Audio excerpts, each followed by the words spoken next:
असते आणि बुलेटिनची सुरुवात अत्यंत मोठ्या आणि महत्त्वाच्या बातमीनं। वर्ल्ड कपच्या फायनलमध्ये टीम इंडियानं ऐतिहासिक असा विजय मिळवलेला आहे। महिला विश्वचषकाची ही फायनल होती ज्यात भारतीय संघानं पहिल्यांदाच विश्वचषक जिंकलेला आहे। विश्वचषकाच्या फायनलमध्ये भारतानं दक्षिण आफ्रिकेवर मात केलेली आहे। भारतीय महिला संघानं दक्षिण आफ्रिकेचा 52 धावांनी पराभव केलाय। भारताकडून दक्षिण आफ्रिकेला 299 धावांचं आव्हान देण्यात आलं होतं आणि या आव्हानाचा पाठलाग करताना दक्षिण आफ्रिकेचा संपूर्ण संघ 246 धावांवर तंबूत परतला।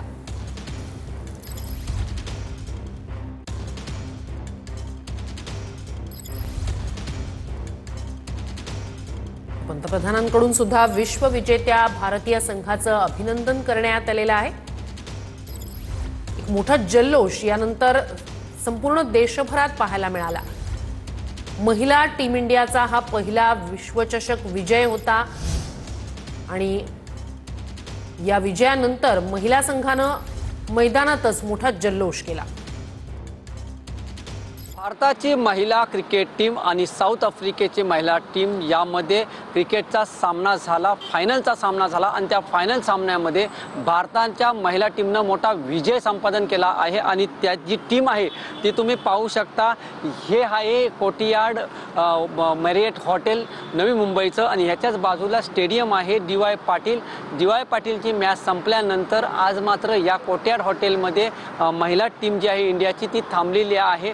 थोड्याच वेळापूर्वी ही टीम इथे दाखल झालेली आहे या कोर्टयार्ड हॉटेलमध्ये आणि आज मात्र मोठा आनंदाचं वातावरण इथे स्टेडियम इथे पाहायला मिळालं। त्याचबरोबर मोठ्या प्रमाणात संपूर्ण देशभरात आज जल्लोष करण्यात आला। याचं कारण असं आहे की भरपूर वर्षांनंतर प्रथमच महिला टीमनं हा विजय संपादन केला आहे आणि वर्ल्ड कपवरती आपलं नाव कोरलेलं आहे।